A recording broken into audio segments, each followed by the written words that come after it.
Bonsoir. C'est quoi être français au juste?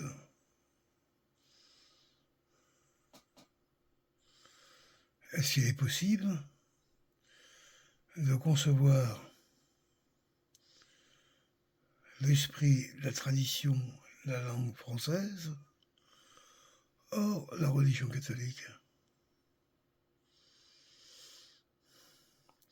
Ici où j'habite, où justement le français a maintenu toute une communauté d'humains qui était noyée dans un monde anglophone pendant plus de 200 ans, 2 siècles, sans l'aide de l'ex-mère patrie, disons ça comme ça, grâce à la langue, grâce à la religion catholique. C'est ce qui a permis à ces communautés de prospérer, de se développer, de prospérer, et d'arriver pendant 2 siècles à résister à tous les assauts anglophones au pouvoir d'Ottawa, et qui a permis à ce peuple de France de créer une nation française en Amérique, qu'on appelle le Québec. Et qui a d'ailleurs comme devise « Je me souviens ». Pas un hasard.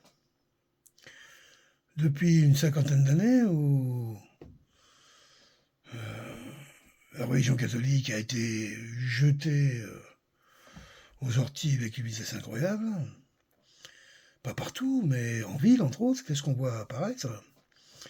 Un Français qui disparaît, et une langue anglaise qui commence à envahir tout, jusqu'à même des règlements aujourd'hui, où pendant fut un temps où les textes devaient être d'abord écrits et pensés en français, puis traduits en anglais. Aujourd'hui, il est tout à fait admis que ça soit pensé et écrit en anglais et traduit en français. C'est fait une sacrée différence, tout de suite. Hein. Si tous les gens qui se sentent québécois, ils savent qu'ils sont québécois parce qu'ils sont francophones. Québécois, anglophones, c'est canadien. Oui, il y a tous les cas particuliers. Des tas de gens qui ont vécu ici, j'en doute pas. Néanmoins, le québécois anglophone, c'est le Canada. C'est être canadien. Être québécois, c'est être francophone. Cette identité, elle est marquée, elle est marquante, elle est même essentielle et indispensable à la réalité de ce peuple qui a su pendant 2 siècles vivre sans la mère patrie et grâce à la religion et grâce à la langue française a réussi à se maintenir malgré, imaginez bien que les Anglais n'ont rien fait du tout pour aider ça, bien au contraire. Et néanmoins, ils ont réussi à devenir une vraie économie et d'une vraie force politique, sociale et économique en Amérique du Nord. Je sais que beaucoup d'anciens savent que c'est sur la langue, sur cette culture. Eux, ils parlent de la langue. Moi, je vous dis, cette langue n'a aucune valeur s'il n'y a pas de catholicité. Il n'y a pas de protestantisme français. Ça n'existe pas. Allez en France, c'est quoi les protestants? Ça n'existe pas, c'est marginal, ça s'exprime pas. D'ailleurs, la preuve, on est passé carrément du catholicisme au satanisme. Il n'y a pas eu la case interne. Oui, j'ai eu des potes, des commerçants qui étaient protestants. Moi, je connais bien la ville de Tours, par exemple. Il y a un temple, que je connais bien d'ailleurs. Face à une cathédrale, une trentaine d'églises, je ne sais pas combien d'abbayes, etc. Un temple.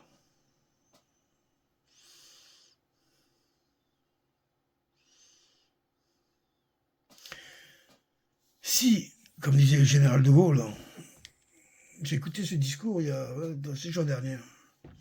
Discours qu'il a fait en juin 1966, je crois. Dans ces années-là. Parce qu'il était venu après, qu'il avait réussi à accepter de venir ici à Montréal, reconnaître l'exploit. C'est bien l'exploit de cette communauté qui a été abandonnée, vraiment, parce que la France, la mère patrie, n'a strictement rien fait pour cette communauté. Cette communauté s'est débrouillée elle-même, mais par quels outils, par quel miracle a-t-elle réussi à tenir?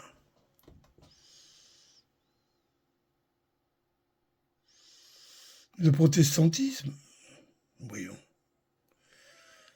la catholicité, le monde catholique, articulé sur la langue française.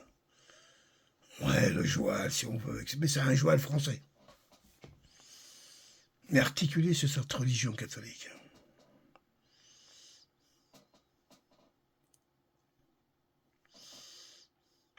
Aujourd'hui, là, en 2025, je vis moi ici au Québec, au Canada, québécois.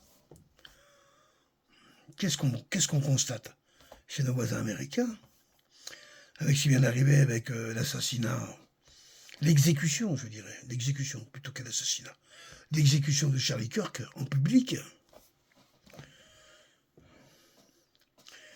Lorsqu'on s'intéresse, je n'avais jamais entendu parler de ce garçon avant cette horreur. Mais par contre, je suivais Candace Owen depuis déjà 2 ans pour l'affaire Brigitte Macron. On voit comment ça arrive comme ça. Hein. J'ai commencé à m'intéresser à qui c'est ce garçon, Charlie Kirk, son association, je sais plus, j'ai vu un texte, c'est pour ça, Turning Point, etc., qui était en fin de compte la jeunesse américaine protestante, évangéliste, sioniste. C'est-à-dire qu'il partait du principe, si j'ai cru tout comprendre, hein, je le fais à peu près simple, je ne vais pas rentrer dans les détails, que Jésus était un juif, et que donc suivre la voie de Jésus, c'était suivre, en fin de compte, les enseignements d'Israël et de ceux qui le représentent aujourd'hui, soit, en fin de compte, le pouvoir israélien, on va dire ça comme ça. Ce jeune, Charlie Kirk, d'homme de 31 ans, lorsqu'il a été exécuté, avait une association qui avait énormément de monde. Hein. On parle de plus de 40 millions d'abonnés, pas un truc de rigolo, quoi. Hein. C'est énorme, c'est énorme. Et de jeunes qui avaient entre 15 ans et 40 ans, c'est-à-dire la pensée de demain, le pouvoir de demain. Avec les événements du 7 octobre, même si ça a maturé avant, je ne vais pas trop rentrer dans les détails, bien sûr que ça avait maturé avant. Il a épousé quand même une catholique. Sa femme Erika, c'est catholique. Même si pratiquante un peu comme ça, mais catholique quand même. Voilà. Et lui-même disait qu'il était très impressionné par les rituels de la catholicité dans les églises. Ça le troublait, il y a des espaces que ça le troublait, mais à titre personnel, mais en termes, comment je dirais, d'homme politique, il a observé que à partir du 7 octobre, c'est ça, de la boucherie, là, le début du massacre, le début du génocide, en fin de compte, du fait que le Hamas ait pénétré de façon guerrière, de façon étonnante d'ailleurs, parce que les troupes qui étaient censées protéger les endroits où ils... Bref, si vous regardez le détail, vous verrez bien qu'ils ne sont pas venus là par hasard. Hein, que ça a été parfaitement organisé, tout ça, mais peu importe. Générer les horreurs que tout le monde a pu constater, etc., et qui font que Charlie Kirk et tous ses amis, à un moment, la qualité de cet homme, c'est un Américain, mais un vrai Américain qui était complètement accroché au second amendement. J'ai le droit de dire ce que je veux, personne n'a le droit de m'en empêcher. C'était sa force. Et il était accroché à ça. Et c'est évident que quand il a commencé à vouloir dire, mais attends, moi Israël, je ne peux pas suivre Israël dans cette démarche-là. Je le fais simple. Hein. Il s'est questionné, mais il n'a pas fait que peu se questionner. Il a même commencé à exiger des réponses. Et les réponses sur lesquelles il allait, les seules qu'il pouvait avoir devant lui, c'est soit il restait dans un mouvement évangéliste étroit, où la haine, le suprématisme était la seule voie possible, et ça générait ce qu'il était en train de voir dans lui, c'est-à-dire l'assassinat d'enfants, de femmes, de vieillards, au nom de quelque chose qu'il n'arrivait plus à comprendre. Avec une épouse quand même, qui était catholique et qui certainement devait lui montrer les limites de ce que culturellement on pouvait accepter. A commencé à douter. Les autres qui étaient déjà partis pour assassiner un peuple n'étaient pas une personne près, donc on commençait à lui faire l'impression. Hein. Oui, j'ai oublié de dire quand même que bon, c'était une association énorme, mais qui était subventionnée, quoi. Qui avait des tas de donateurs, et la grande partie de ces gros donateurs, c'était des milliardaires juifs, des sionistes. Donc dès que tu commences à tousser un petit peu, si vous dites faites ça. Et Charlie Kirk, il a pensé qu'il était plus puissant, peut-être que quand tu te laisses aller, tu te laisses nourrir par le diable, à un moment, l'autre, il demandera sa pâtée. Il n'y a pas à rêver. Nous, on peut le dire de l'extérieur. Maintenant, je trouvais ce jeune courageux. Je suis un peu comme lui, moi. J'aurais aimé, hein, quand j'avais 30 ans, j'aurais été provocateur comme lui. La manière dont il n'était pas dans un moule, je dirais, sorti des universités, tout lisse, machin, qui fait qu'on ouvre le débat. Non, non. Il était vraiment dans une façon, un vrai homme politique. Et d'envisager qu'un jeune homme comme lui, autour de ses 50 ans, puisse embrayer le mandat suprême, pourquoi pas? Et en tout cas, il y en a qui ont dû penser pour lui. Mais quand ils ont vu qu'il a commencé à changer d'avis, c'est-à-dire qu'il a commencé à remettre en cause complètement la politique hallucinée d'Israël, la voie vers laquelle il allait, on dit, j'entends, je vois, que il allait dans les églises, que son ami Candace Owen, qui s'est fait, elle, baptiser, je crois, il y a 2 ans, 3 ans, arrivait à lui dire, regarde, c'est la voie, c'est là-bas qu'il faut aller. Parce qu'elle, elle vient aussi du même monde que lui, ils étaient ensemble. Tony Pot, elle a été une des grandes organisatrices de ce système. Mais malgré tout, à un moment, elle dit stop. Et les autres, bon bref, ils ont fait une pression d'enfer. Et ce qui fait qu'elle a trouvé sa paix, sa voie, son ouverture dans le catholicisme. Et je ne serais pas surpris du tout que Charlie Kirk, ayant épousé une femme catholique en plus, ait pu à un moment se dire que peut-être que la voie était là, quoi. Pas oublier que le dernier grand élu, je dirais catholique américain, c'était Kennedy qui a été assassiné. Pas les mêmes qui viennent d'assassiner Charlie Kirk. L'histoire nous montrera, on n'aura jamais les preuves parce que c'est toujours des histoires d'agents secrets, de machin, de trucs. Mais il suffit de regarder, comme on dit, à qui ça profite, voilà, tout simplement. Une fois qu'on a compris à qui ça profite, on voit très bien qui c'est quel meneur d'ordre. Après, il y a suffisamment d'éléments pour comprendre tout ça, quoi. C'est-à-dire que cette jeunesse américaine, cette jeunesse religieuse américaine, n'arrive plus à s'identifier du tout à ce protestantisme, à cet évangélisme, en fait, à toutes ces déviances du catholicisme, puisque le moteur qui était, en fin de compte, la justification d'accepter ces déviances, était le fait que Jésus était juif.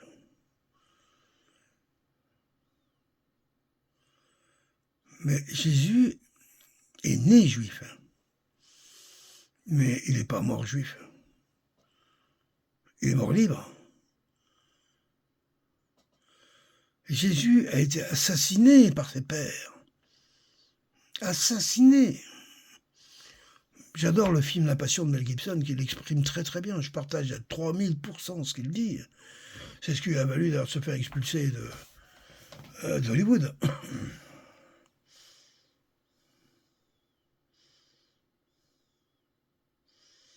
Je crois sincèrement au retour du catholicisme. Et que ceux qui ne le veulent pas, qui ne l'ont jamais voulu, en gros le Sanhédrin, et leurs descendants, et qui ont des pouvoirs immenses, la famille Rothschild, c'est inimaginable, vont tout faire pour l'en empêcher. C'est trop tard. Oui, je pense que comme dit Candace Owen, la vérité trouve toujours le chemin. Toujours. D'une manière ou d'une autre. Et que tout ce qui a été bâti sur le mensonge, la catholicité nous l'a appris, ça, ne peut pas s'ériger, ne peut pas se maintenir sans détruire, sans se sataniser. On est là aujourd'hui. On est qu'aux États-Unis, les vieilles générations américaines, plus ou moins pro-israéliennes, hein, du fait de la présence d'un des lobbies les plus importants du monde, qui contrôle les sénateurs à travers l'affaire Epstein, à travers plein d'autres affaires de ce genre, beaucoup basées sur le chantage, pas sur l'amour. Hein. Ils ne contrôlent pas les gens parce que tout d'un coup, les gens sont devenus des fanatiques d'Israël. C'est pas vrai du tout. C'est par menace, par violence, qu'ils imposent à des élus qui ont été pris dans leur fragilité de suivre les directives qu'ils leur imposent. Je me rappelle beaucoup la phrase de De Gaulle qui disait « Ce peuple d'élite, sûr de lui-même et dominateur. » C'est comme ça qu'il parlait des Juifs, De Gaulle. En 1961 ou 66, je ne me rappelle plus très bien la date.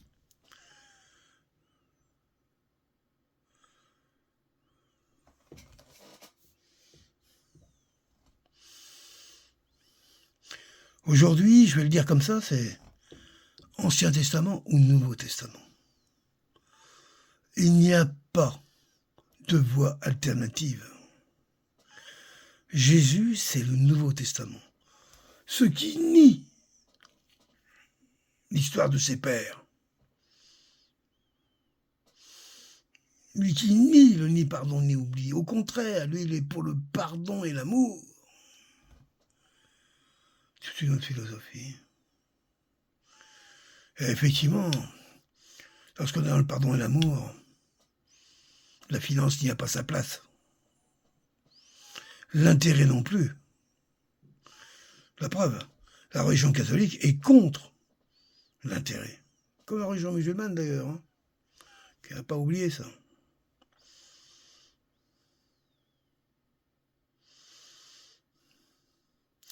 Le monde occidental qui est en plein dans sa crise aujourd'hui. Le monde oriental a réglé beaucoup de ces choses. La Chine, l'Inde, même la Russie ont réglé à travers un siècle de torture, de massacres, etc. Ont trouvé leur voie.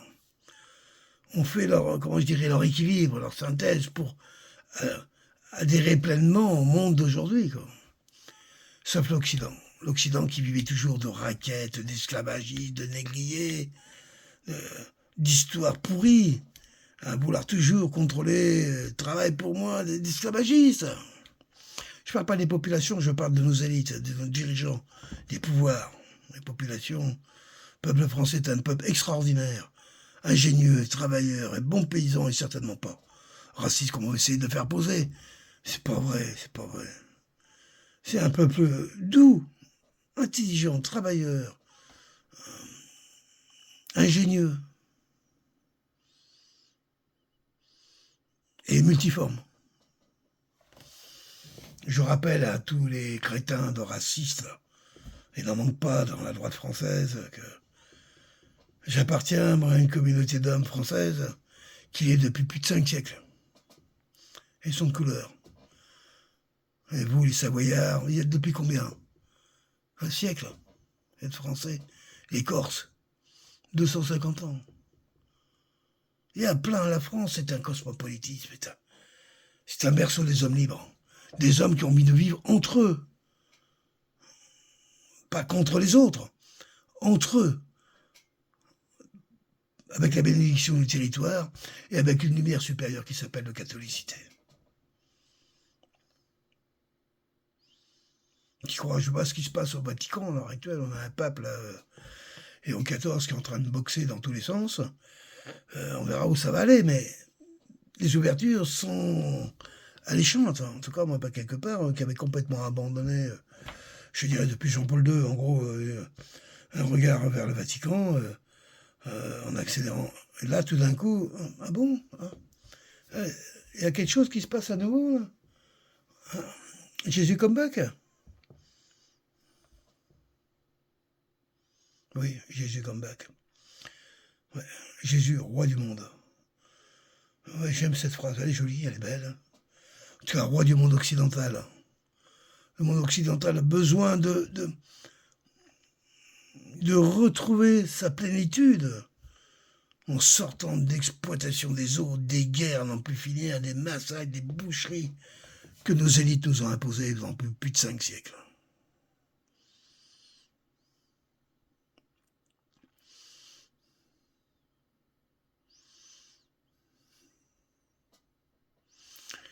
Jésus est roi du monde, je crois, je pense sincèrement. Je pense qu'ici au Québec, que la force de cette petite nation, parce que c'est une nation au Québec, c'est pas un État du Canada, c'est une nation, elle a une langue, elle a une culture, elle a une tradition.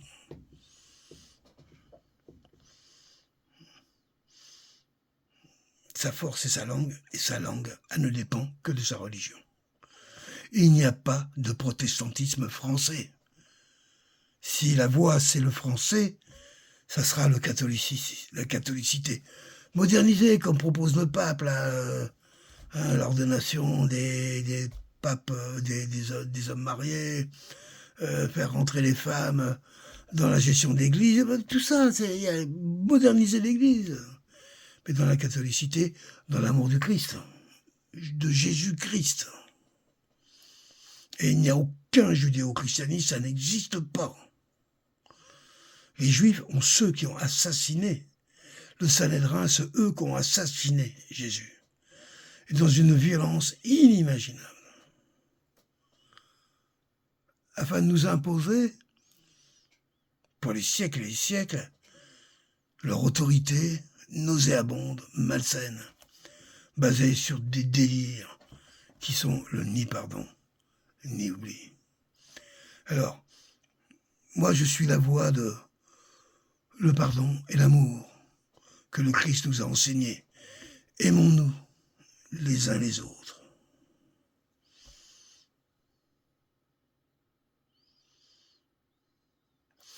Que celui-là, qui n'a jamais péché, me jette la première pierre.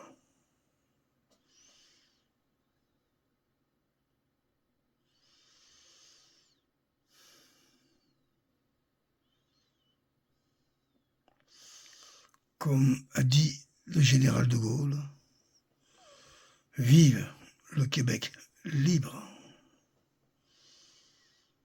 Je dirais, dans la religion du Christ.